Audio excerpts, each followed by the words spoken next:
kembali lagi di MP Talks. Sebelum kita lanjut, ada hal menarik yang wajib MPeople tahu. Wuling Trade Infagansa kembali hadir di Sulawesi Utara. Tukarkan mobil lama Anda dengan mobil Wuling dan dapatkan keuntungan subsidi trade-in jutaan rupiah, gratis fogging disinfektan, dan test drive berhadiah. Program ini berlangsung sejak tanggal 12 Juli sampai 25 Juli di dealer Kumala terdekat di kota Anda. Selain itu, MPeople ada juga program Wuling anti pusing. Nggak pusing karena gratis PPNBM, nggak pusing karena udah gratis maintenance, nggak pusing udah gratis asuransi.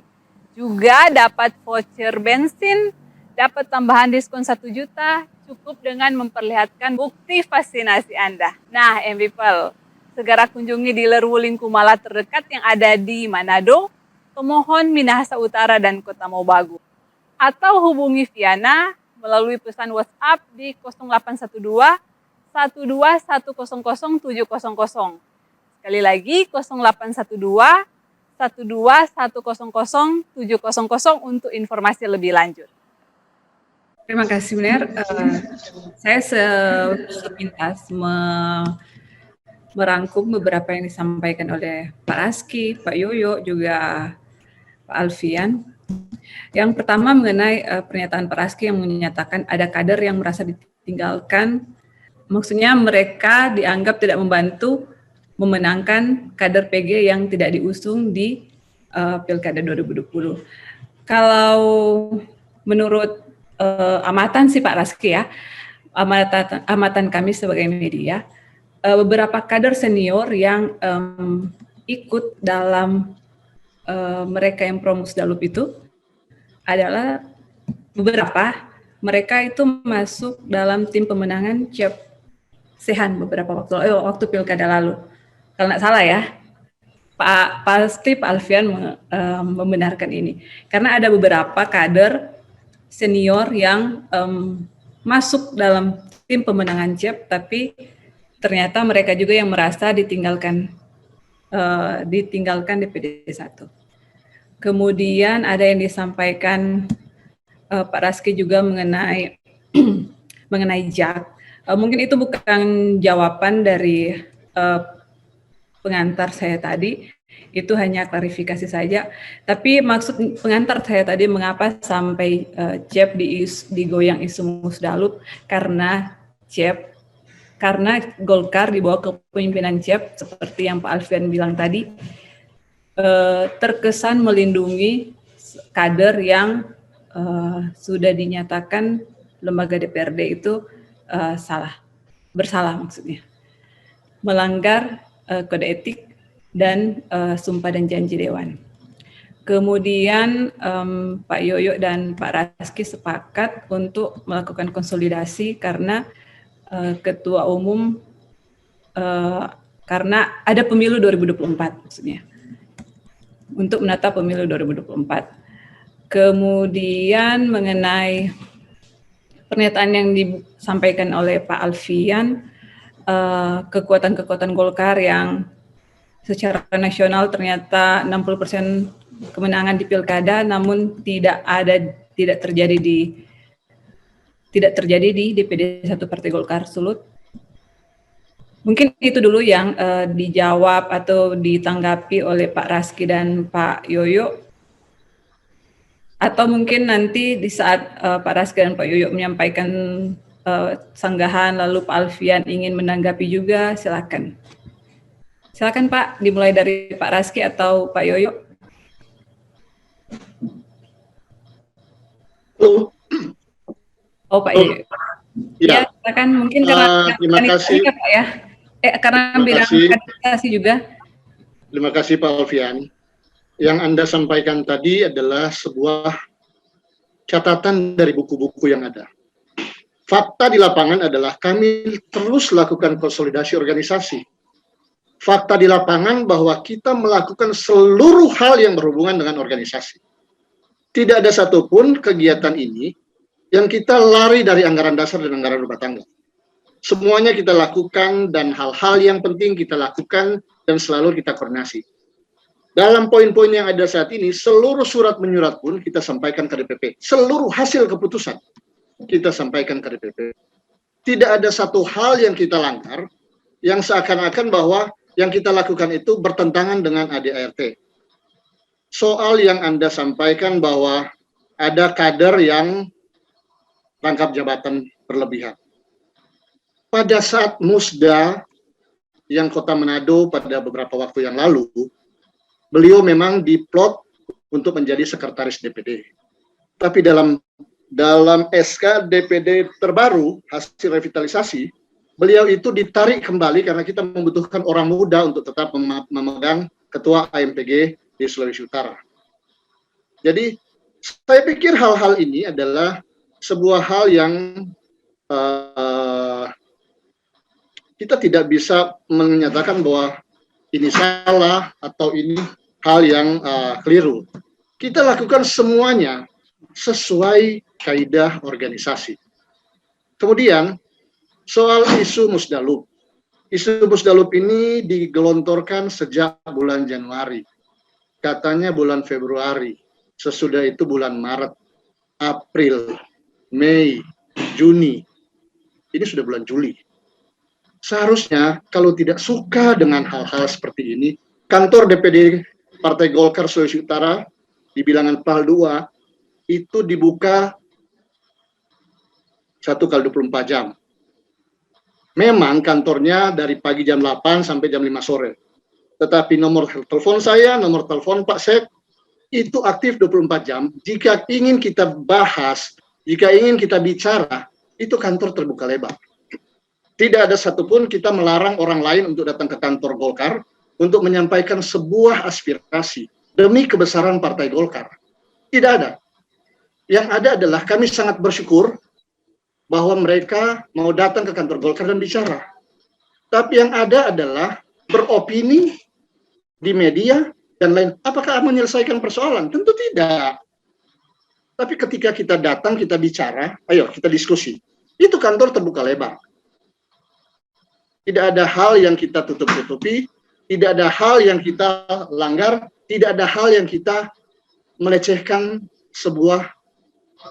melecehkan kepada orang-orang lain. Tidak ada. Semuanya kami terima terbuka, ada kritik, datanglah. Atau kalau ada apa-apa, telepon saya lah. Kalau tidak mau datang ke kantor Golkar, saya dan Pak Sekretaris tentu akan ke tempat yang diminta untuk kita bicara. Ini kan lebih enak, supaya kita kalau ada persoalan, kita bicara. Bukan kita mendiskreditkan orang, bukan kita mengatakan ini salah, bukan tempatnya lagi. Dalam sebuah era partai yang sudah modern, mari kita sama-sama. Kalau misalnya tidak, ini datang dan kita bicara. Kita bicarakan lebih enak. Pasti ada solusi. Tidak ada yang persoalan yang tidak bisa terselesaikan dari hasil komunikasi. Mungkin tambahan dari Pak Sek, silakan. Silakan Pak Sek. Ya, terima kasih. Saya pikir saya menambahkan sedikit terkait dengan Musdalub. Saya sepakat dengan yang disampaikan oleh Bung Alfon bahwa apakah Musdalub itu adalah sebuah jawaban. Hati-hati kita jangan terjebak dengan isu Musdalub karena seperti yang disampaikan oleh Pak Feriando Lamaluta tadi bahwa sejak bulan Januari kita tahu bersama bahwa Ibu Teti digoyang isu Musdalub sampai pada bulan ini. Artinya ini sudah memasuki bulan ke-7. Kita digoyang oleh isu-isu ini berseliweran ke sana kemari terkait dengan Musdalub. Nah, saya pikir 6-7 bulan ini bukanlah waktu yang singkat ketika kita mau mempersiapkan agenda-agenda Musdalub apabila memang agenda ini didukung atau ditopang oleh 10 ketua DPD. Tapi kita tahu bersama bahwa sampai pada bulan ke-7 ini agenda Musdalub ini hanyalah sebuah isu yang saya khawatirkan. Yang saya khawatirkan isu inilah yang akan menghancurkan partai dari dalam. Ya, orang sesama kader Partai Golkar disibukkan dengan isu-isu Musdalub yang tak kunjung henti dan nintau di mana di ujung. Yang artinya ini hanyalah seputaran isu-isu belaka yang akhirnya kita melupakan konsolidasi bersama untuk menetap 2024. Kalaupun terjadi Musdalub, ini waktu sudah sangat mepet. Sekarang tahun 2021. Terjadi musyawarah di tahun ini, kita hanya mempunyai waktu 2 tahun untuk mempersiapkan sampai 2023. Karena 2023 itu sudah adalah tahun politik. Karena 2024 adalah hari hanya. Jadi 2023 itu sudah kita disibukkan dengan agenda politik yang cukup padat, cukup sibuk. Sehingga 2023 adalah waktu mempersiapkan. Kalau kita mempersiapkannya, kalaupun agenda musyawarah itu terjadi, maka saya sangat pesimis dengan hasil akhir yang akan kita rebut di 2024. Sehingga pada kesempatan ini, kalaupun ada pihak-pihak yang mengusulkan musdalup ataupun hanya memainkan isu-isu musdalup ini, mari kita, kalaupun dia memang kader Golkar dan masih sangat mencintai Partai Golkar ini, ya mari kita duduk bersama seperti yang ditawarkan oleh Pak Feriando Lamaluta, bahwa kemenangan Partai Golkar ada di tangan kadernya sendiri. Kalau kita hanya disibukkan dengan isu musdalup sampai 7 bulan hari ini yang hanya sekedar isu, Pak Alfian Ratu mengetahui lah, kita tahu bersama bahwa para senior-senior kita terlibat dalam isu ini siapa saja. Mari kita ajak mereka bahwa mereka sudah di luar sistem, mohon maaf, dalam tanda kutip mengusulkan musdalup. Karena yang mempunyai legitimasi untuk mengusulkan musdalup adalah para ketua DPD. Sementara para senior ini, mohon maaf, di luar sistem dalam hal ini mereka bukan para ketua DPD kabupaten kota yang bisa mengusulkan musdalup. Yang akhirnya mereka hanya terputar-putar dengan isu-isu musdalup tersebut, yang akhirnya menghancurkan kami para kader-kader muda di tubuh Partai Golkar itu sendiri. Yang mudah-mudahan kita bisa sadar diri bersama ketika memasuki bulan ke-7 ini, musdalup hanyalah sebuah isu. Pada bulan Agustus, ya mari kita rekonsiliasi bersama lah. Kita tahu bersama bahwa kita punya tujuan yang sama. Tujuannya sama kok. Musdalup ini hanya sebuah wadah, tapi tujuan kita sama, memperbaiki Golkar ke depan. Kalau kita bisa memperbaiki dengan di bawah kepemimpinan Ibu Teti, ya kenapa tidak? Kenapa kita harus mengganti Ibu Teti yang hanya terputar-putar dengan isu-isu musdalup, sehingga tujuan utama kita tahun 2024 justru terganggu dengan isu-isu seperti ini. Mungkin ini yang bisa saya sampaikan. Terima kasih.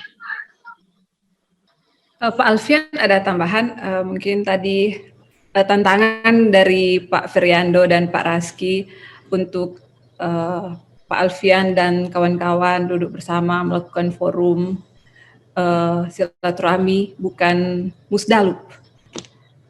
Silakan Pak.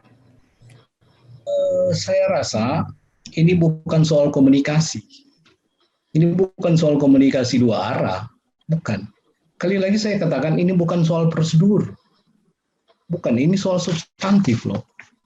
Kita bisa bicara, boleh kita bicara, nah, tidak ada soal. Tetapi sekarang mau dibicarakan ini hal-hal yang substantif. Berani tidak? Saya tantang juga teman-teman DPD sekarang ini sebagai pengurus. Berani tidak kita bicara soal substantif? Kita tidak bicara prosedur. Contoh sederhana, aktifkan kembali ketua harian yang sudah di dalam opini publik ini sudah sangat kental merusak Partai Golkar. Jadi yang merusak Partai Golkar ini sebenarnya bukan para senior atau bukan kami yang mengusulkan musdalup, tetapi kalian sendirilah yang di dalamnya yang merusak Partai Golkar sehingga terkuak ke publik. Itu soalnya. Jadi sekali lagi ini bukan soal komunikasi politik, tetapi soal konsolidasi yang bersifat horizontal dan vertikal dan bersifat substantif. Berani kita bicara itu. Berani mau kita terbuka bicara tentang soal-soal substantif misalnya. Seperti itu. Berani tidak mengganti Jack misalnya jadi wakil ketua DPR. Berani tidak? Mana prosesnya? Masyarakat lagi butuh itu. Masyarakat lagi menjawab itu. Tolong dijawab tantangan masyarakat itu. Berani nak wakil ketua dewan diganti oleh kader-kader potensial? Di sini ada, saya lihat banyak kader potensial yang lain kan, yang sesuai dengan hasil keputusan Rapimnas 5 kalau mengganti Partai Golkar, mengganti wakil ketua dewan misalnya. Berani tidak? Itu aja dulu. Baru kita mungkin bicara yang lain-lain, karena ini sudah sangat merusak. Kemudian lagi saya melihat justru ada usulan Ini kasus terakhir usulan yang dilakukan oleh DPD Partai Golkar Kabupaten Kota, salah satu. Mengusulkan wakil ketua dewan 3. Diutak-atik DPD 1, mengusulkan 1. Akhirnya DPP apa? Mengembalikan itu ke dalam mekanisme Rapimnas 5 Partai Golkar. Itu yang dianggap telah menyelesaikan masalah. Bukan seperti itu kan? Jadi kita bukan hanya membuka kantor DPD besar-besar untuk kita masuk ke dalam untuk berbicara, bukan itu. Tetapi mau nggak ada evaluasi di dalamnya? Mau tidak? Sama-sama kita berubah secara substantif. Itu sebenarnya yang diinginkan para senior yang mungkin duluan yang ada di luar. Memang benar apa Bung Raski katakan bahwa mereka di luar sistem. Tetapi ingat, mereka sangat mencintai partai.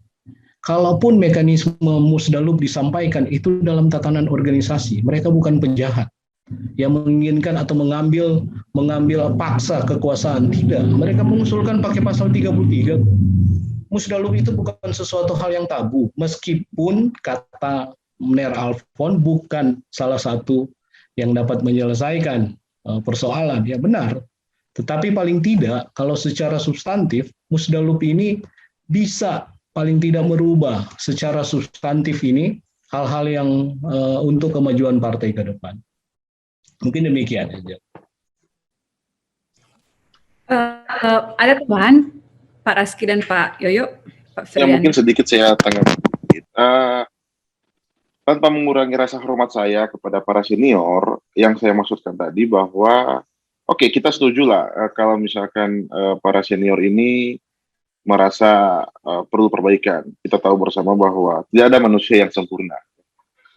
Dalam perjalanan Partai Golkar, terutama kita memasuki tahun 2021 ini dalam kepemimpinan Ibu Ketty Paruntu, kita dapati beberapa kekurangan yang kita tahu bersama bahwa yang realita yang ada adalah pencapaian hasil lah pilkada kemarin. Mungkin itu menjadi dasar salah satu para senior yang ingin merubah. Tapi yang saya sampaikan tadi maksudnya, ketika kita memasuki 2021, bahwa ini sudah memasuki bulan ke-7, di bulan Juli ini, bahwa kita hanya terputar-putar dalam isu Musdalub, yang akhirnya meresahkan semua kader, yang berujung pada merusak partai itu sendiri. Ya. Sehingga kita melupakan bahwa agenda besar di tahun 2024 ini perlu kita duduk bersama untuk kita raih bersama kejayaan Partai Golkar seperti tahun-tahun sebelumnya. Tanpa mengurangi rasa hormat saya kepada para senior yang mengusulkan musyawarah daerah luar biasa ini, bahwa bukan saya mengingkari mereka dengan menyampaikan bahwa mereka memang sudah di luar sistem. Tapi memang maksud saya bahwa ketika pengusulan Musdalub itu harus memenuhi 10 ketua DPD yang sampai hari ini tidak terpenuhi usulan Musdalub itu, artinya ini hanyalah sebuah isu yang dimainkan oleh orang-orang yang menginginkan Musdalub ini, sehingga yang saya sampaikan tadi yang akan merusak Partai Golkar itu sendiri. Begitu Bung Alfian, sehingga saya memahami keinginan para senior melihat. Kami juga tentu tidak menginginkan hasil pilkada seperti ini seperti kemarin.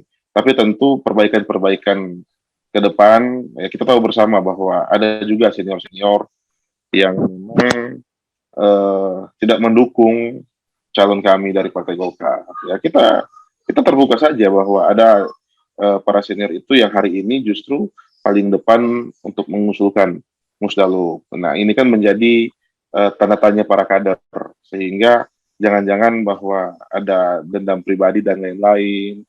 Isu-isu ini hanya seputaran isu yang tidak ada ujungnya, yang hanya untuk mempengaruhi perjuangan Partai Golkar untuk meraih kejayaan Golkar ke depan. Ini yang saya khawatirkan. Saya tidak tanpa mengurangi rasa hormat, saya sangat menghormati para senior. Tidak ada para senior, mungkin tidak ada Golkar, tidak ada saya hari ini. Tapi adanya Golkar kejayaan hari ini, adanya saya duduk di kepengurusan Golkar hari ini, saya banyak belajar dari para senior. Tapi dengan gaya para senior seperti ini, yang tidak ada ujung-ujungnya sehingga kita terputar-putar dalam isu Musdalub, sehingga ini yang membuat saya khawatir dan membuat para kader resah yang berujung bisa merusak partai ini sendiri. Terima kasih.